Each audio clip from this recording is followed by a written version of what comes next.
নমস্কার বন্ধুরা, welcome to election mania channel. আজ আমরা আলোচনা করব 273 নম্বর আউজগ্রাম বিধানসভা কেন্দ্র নিয়ে। 2014 সালের লোকসভা নির্বাচনে এই কেন্দ্র থেকে তৃণমূলের প্রাপ্ত ভোট 46.81%, বিজেপির অপ্রাপ্ত ভোট 11.1%, বামফ্রন্টের প্রাপ্ত ভোট 36.71% এবং কংগ্রেসের প্রাপ্ত ভোট 2.57%। এই কেন্দ্র থেকে তৃণমূলের অনুপম হাজরা বামফ্রন্টের রামচন্দ্র ডোমের থেকে 18,720 ভোটে এগিয়েছিলেন। 2016 সালের বিধানসভা নির্বাচনে এই কেন্দ্র থেকে তৃণমূলের প্রাপ্ত ভোট 45.94%, বিজেপির প্রাপ্ত ভোট 7.46%, বামফ্রন্ট ও কংগ্রেসের মিলিত প্রাপ্ত ভোট 42.76%। এই কেন্দ্র থেকে তৃণমূলের অভেদানন্দ থান্দার বামফ্রন্টের বাসুদেব মেটেকে 6,252 ভোটে পরাজিত করেন।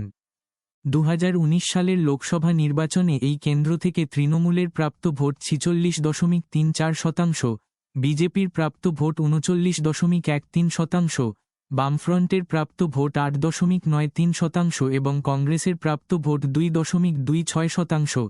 এই কেন্দ্র থেকে তৃণমূলের অসিত কুমার মাল বিজেপির রামপ্রসাদ দাসের থেকে 14,868 ভোটে এগিয়েছিলেন। 2021 সালের বিধানসভা নির্বাচনে এই কেন্দ্র থেকে তৃণমূলের প্রাপ্ত ভোট 46.25%, বিজেপির প্রাপ্ত ভোট 40.8% এবং বামফ্রন্ট ও কংগ্রেসের মিলিত প্রাপ্ত ভোট 9.4%। এই কেন্দ্র থেকে তৃণমূলের অভেদানন্দ থান্দার বিজেপির কলিতা মাঝিকে 11,815 ভোটে পরাজিত করেন।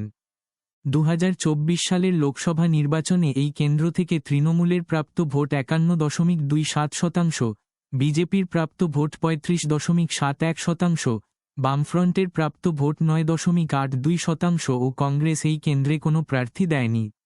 এই কেন্দ্র থেকে তৃণমূলের অসিত কুমার মাল বিজেপির পিয়া সাহায়ের থেকে 33,535 ভোটে এগিয়েছিলেন। 273 নম্বর আউজগ্রাম বিধানসভা কেন্দ্র। 2026 সালের বিধানসভা নির্বাচনে এই কেন্দ্র থেকে সম্ভাব্য বিজয়ী কে হতে চলেছে সেটার আগে জানিয়ে রাখি যে আগামী পর্বে গলসি বিধানসভা নিয়ে আলোচনা করা হবে, তাই এরকম আরও তথ্য পাওয়ার জন্য চ্যানেলটি সাবস্ক্রাইব করে রাখুন। এই কেন্দ্রের মোট ভোটার 2,46,956। এই কেন্দ্র থেকে তৃণমূলের সম্ভাব্য প্রাপ্ত ভোট 45.76% ও বিজেপির সম্ভাব্য প্রাপ্ত ভোট 41.25%। 273 নম্বর আউজগ্রাম বিধানসভা কেন্দ্র। 2026 সালের বিধানসভা নির্বাচনে এই কেন্দ্র থেকে সম্ভাব্য বিজয়ী হতে চলেছে